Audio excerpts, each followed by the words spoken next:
নতুন বছর শুরু হচ্ছে বলে কথা, আর ভালো মন্দ কিছু খাওয়ার দাওয়ার হবে না সেটা কি হতে পারে, তাও আবার বাঙালি। যাই হোক, তারপরে এদিকে আমি ভাবলাম যে আজকে কী রান্না করা যায়, কী প্রেশারে রান্না করা যায়। তারপরে ভাবলাম ফ্রাইড রাইস আর চিলি চিকেন রান্না করব। সবাই শুনে তো কত আনন্দ যে ফ্রাইড রাইস আর চিলি চিকেন খাবে।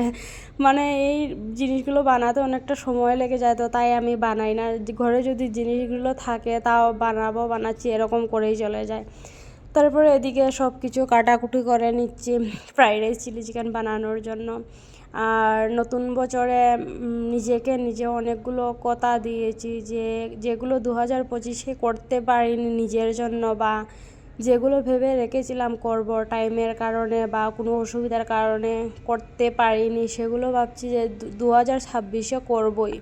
আর তার সাথে সাথে নিজেকে আরেকটা কথা দিলাম যে তোমাদের জন্য এখন থেকে রেগুলার ভিডিও দেব, যে যতটুকু শ্যুট করতে পারে ততটুকু দেব। যেহেতু ডিউটি করে গিয়ে ঘরে মানে এতটা এনার্জি থাকে না এই জায়গাতে ফোনটা সেট করে শ্যুট করব, তারপরে আবার ওই জায়গাতে যাব, ওই জায়গাতে গিয়ে মানে ফোনটা আবার সেট করতে হবে, তারপর আবার শ্যুট করতে হবে। যেহেতু ঘরে কেউ থাকে না, আমার বড় তো এমনিতে ডিউটি থাকে, ও যেতে যেতে রাত্রে 12টা-1টা বেজে যায়, তো ফোনটা কেউ ধরে দেওয়ার মতনও কেউ নেই, আর সেভাবে ভিডিও করতে পারি না। তাও নিজেকে কথা দিয়েছি তোমাদের জন্য চেষ্টা করব না, ভিডিও বানাবো মানে রেগুলার তোমাদেরকে যতটুকু পারি। হয়তো কোনো দিন 3 মিনিটের, কোনো দিন 10 মিনিটের, কোনো দিন 12 মিনিটের এরকম ভিডিও আসবে, কিন্তু ভিডিও রেগুলার এখন থেকে আসবে।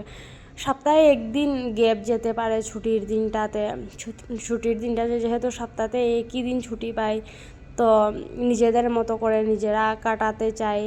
তাও যদি কোথাও ঘুরতে টুরতে যাই তাহলে ব্লগ শ্যুট করব। তারপরে এদিকে দেখো ফ্রাইড রাইসের জন্য সব কিছু রেডি করে নিয়েছি, আর এদিকে ফ্রাইড রাইস হচ্ছে, আর তার সাথে নর্মাল চিকেনের ঝোলও করব ভাবছি। চিকেনটা অনেকটা বেশি নিয়ে এসেছিলো, তাই ভাবলাম একটু চিকেনের ঝোলও করব। আর তোমাদের 1 তারিখটা মানে 2026-এর 1 তারিখটা কীভাবে কাটালে আমাকে কমেন্টে জানিও। আমাদের 1 তারিখটা তো এভাবেই কাটলো, আর রাত্রে এভাবে ভালো মন্দ রান্না করে কাটিয়ে দিলাম। তো আমাদের নতুন বছরের প্রথম দিনটা তো এভাবেই কাটলো, সারাদিন ডিউটি করে তারপরে ঘরে আসলাম। ঘরে এসে সবার জন্য ভালো মন্দ একটু রান্না করলাম, রান্না বান্না করে সবাইকে খাওয়ালাম। মানে এই জিনিসটা ভালো লাগে, সবার জন্য কোনো একটা জিনিস করতে ভালো লাগে। তারপরে এদিকে দেখো রান্না বান্না করে একটু শুয়েছিলাম, তারপরে উঠে আবার পাস্তা বানিয়েছিলাম। মানে অনেক তাড়াতাড়ি আমি রান্নাবান্না করে নিয়েছিলাম। তারপরে ভাবলাম একটু বানাই, যেহেতু খেতে খেতে অনেকটা লেট হবে, তাই পাস্তা বানিয়ে নিয়েছিলাম। সবাই খুব ভালো থেকো, সুস্থ থেকো, আজকের জন্য এতটুকু, আবার আসছি।